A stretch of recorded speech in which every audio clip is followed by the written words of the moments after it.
Hey, salut la gang, c'est JP pour l'école du jeu. L'année dernière, nous avons pris l'initiative de vous faire une vidéo semblable à celle-ci dans laquelle nous vous présentions différentes suggestions de jeux de société à offrir comme cadeau de Noël. Et là, je suis certainement pas le seul qui a un peu de retard avec ces emplettes du temps des fêtes. C'est pourquoi dans les prochaines minutes, Vincent, Sylvain et moi-même allons vous faire différentes suggestions de jeux de société à offrir autour de vous ou à demander à vos proches comme cadeau. Nous avons divisé chacune de ces suggestions sous 3 catégories: les jeux de party, les jeux un peu plus familiaux et finalement les jeux de type expert. Alors allons immédiatement vérifier les suggestions qu'on a pour vous cette année. L'école du jeu en partenariat avec la boutique L'Imaginaire. Au-delà de vos attentes.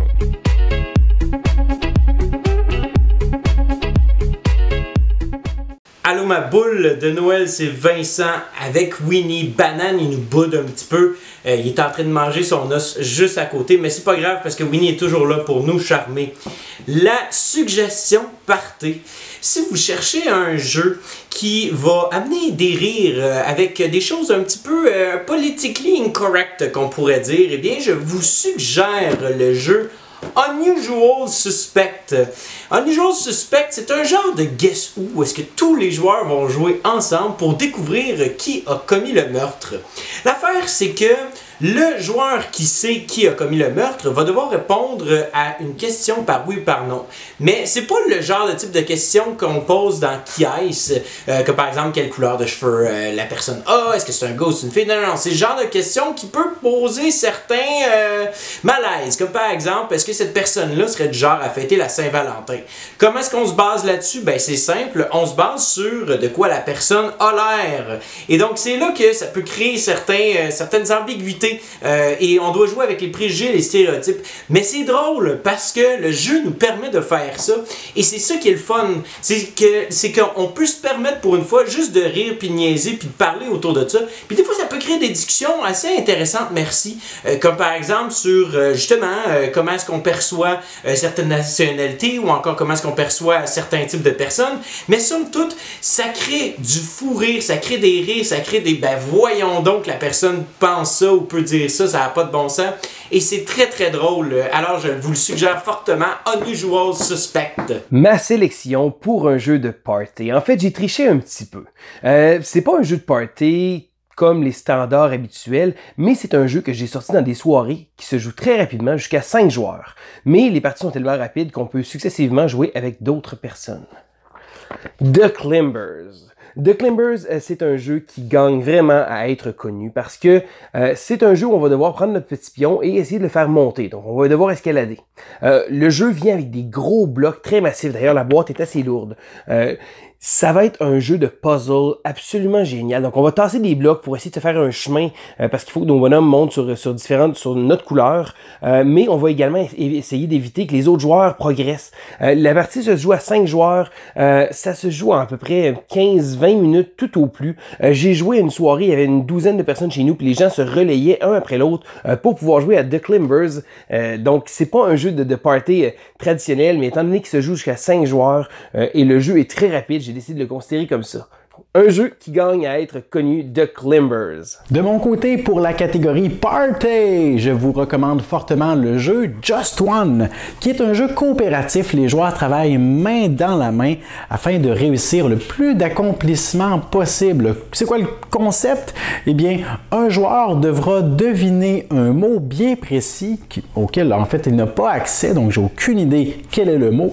Et les autres joueurs, mes partenaires, sans se consulter, devront inscrire sur des paravents des indices qui pourront me faire penser au mot que je dois deviner. Mais juste avant de me dévoiler leur paravent, ils vont les consulter et si 2 joueurs ont inscrit le même indice, on retire leur paravent et les paravents donc restants, ceux qui ont des indices uniques, sont dévoilés au joueur qui doit deviner, mettre ces indices-là ensemble et essayer de trouver à quoi mes partenaires font allusion. Donc c'est un jeu où est-ce qu'on devra se plonger dans la tête des autres, essayer de voir au premier degré, parfois au deuxième et même au troisième degré, afin de deviner le mot qui est inscrit sur notre petite carte. Beaucoup de rire, beaucoup de plaisir. C'est un jeu qui est rapide et aussitôt qu'on a terminé une partie, on a le goût d'en enfiler une deuxième et même une troisième. C'est ma suggestion. Ma suggestion familiale / entrée de gamme s'arrête sur Modern Art. Modern Art est un jeu par Reinhardt Media. Ici, on a la réédition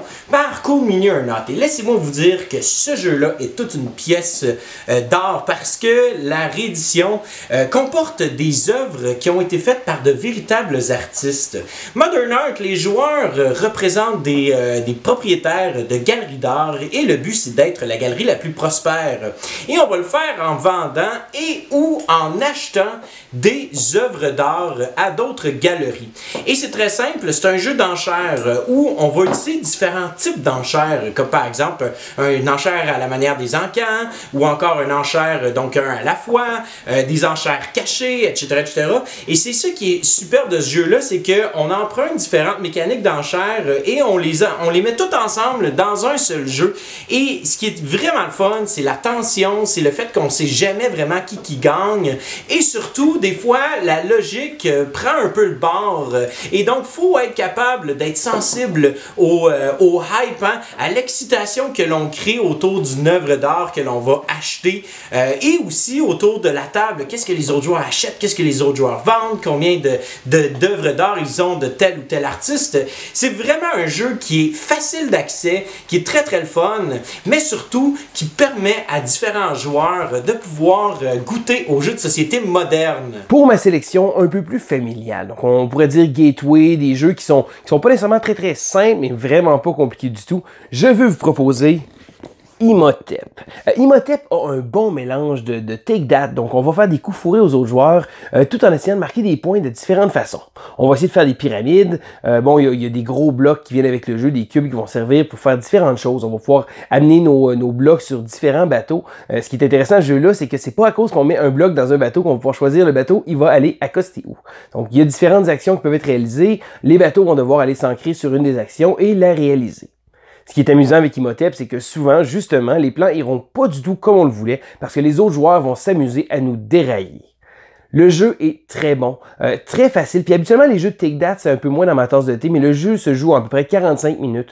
Il offre de la variabilité intéressante parce que, bon, de chacun des côtés des objectifs, il y a une autre variante qu'on peut jouer. Donc, on peut faire plein de permutations. Et sérieusement, j'ai beaucoup de plaisir à jouer à ce jeu-là. C'est certain que plus on est de joueurs, bon, le jeu se joue jusqu'à 4 joueurs. Idéalement, c'est le meilleur player count parce que on va vraiment s'amuser à faire des petits coups fourrés aux autres joueurs. Et c'est ma sélection Imhotep. Un jeu pas compliqué qui suscite des rires et du bon temps en famille, c'est bien Les Charlatans de Belcastel, aussi connu sous le nom de Quacksalber. Donc, Charlatan est un jeu qui va vous amener à gérer une espèce de chaudron, une potion dans laquelle vous allez pouvoir ajouter toutes sortes d'ingrédients. Les joueurs vont avoir un petit sac et au terme de chacun des tours, ils vont ajouter des jetons ou des ingrédients dans ce sac. Et simultanément, tous les joueurs vont piocher dans leur sac un nombre de jetons de leur choix, un après l'autre, et vont l'ajouter à leur potion.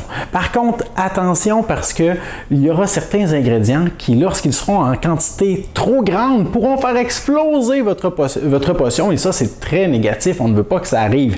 Donc, c'est à chacun des joueurs de décider quand il arrête de piocher des ingrédients dans son sac et les ajouter au chaudron. Mais ça, c'est dur de gérer parce qu'on en veut beaucoup d'ingrédients pour que notre potion soit très efficace, qu'on marque plein de points et qu'on s'assure la première place. Mais plus on pioche des jetons, plus il y a des risques que notre potion éclate aussi. Et il y a une panoplie d'ingrédients qui ont des pouvoirs particuliers, mais ce jeu-là est accessible, il est drôle, il est même stressant, je dirais. C'est ma suggestion pour un jeu familial. Bon, là j'ai pris Banane en otage parce qu'il faut que je vous parle de son jeu préféré, Inish de Matago, par Christian Martinez. C'est d'ailleurs ma suggestion expert. Inish est un jeu de contrôle de territoire et de négociation où les joueurs veulent devenir le prétendant et le grand chef de la tribu celte. Et on a des belles références à la culture celte en général.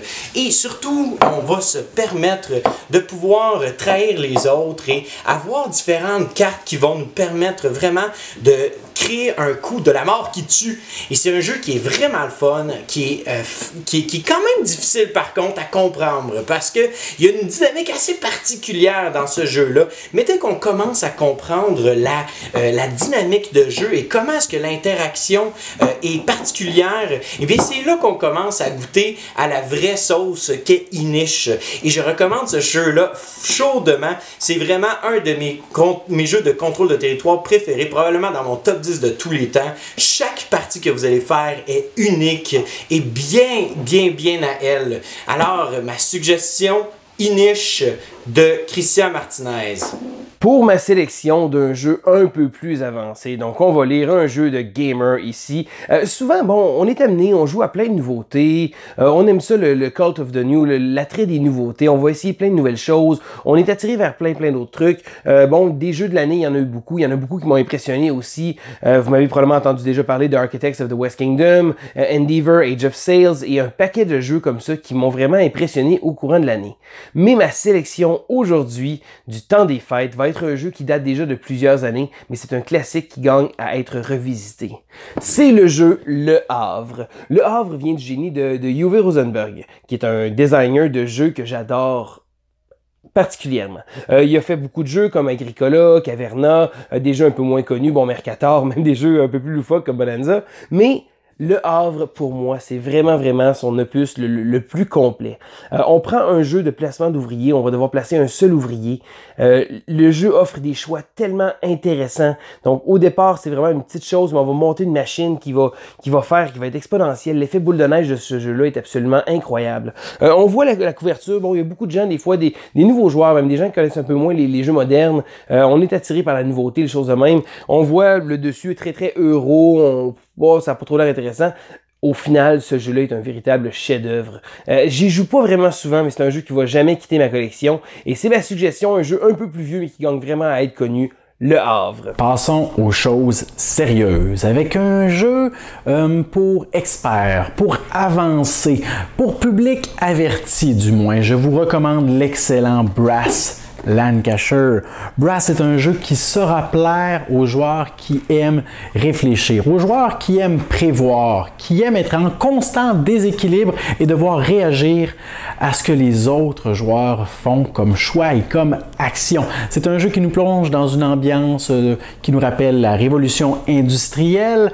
C'est un jeu qui est magnifique, c'est un jeu qui est charmant, qui est fluide, qui est engageant, c'est un jeu qui est satisfaisant. On aura à gérer toutes sortes de ressources pour implanter des industries, mais on devra garder en tête qu'à un certain moment dans la partie, il est possible qu'on perde tout et qu'on doive recommencer à zéro. Il y a donc une stratégie à court terme à penser, mais également un objectif à long terme à ne pas perdre des yeux. Beaucoup de réflexion et de mots de tête dans Brass. C'était donc nos 9 suggestions de jeux à offrir pour Noël. J'espère que vous aurez apprécié cette vidéo. Je vous encourage à nous laisser des commentaires pour nous indiquer quels sont les jeux que vous avez décidé d'offrir à vos proches pour Noël ou quels étaient les jeux qui étaient sur votre liste à vous de jeux à recevoir donc pour Noël. Si ce n'est pas déjà fait, envoyez-nous un pouce vers le haut et abonnez-vous à notre chaîne pour accéder à tout notre contenu et être aux premières loges pour le contenu qui sortira en 2019. Je vous remercie d'avoir été des nôtres et moi je vous dis joyeux Noël. Joyeuse fête! Wouhou!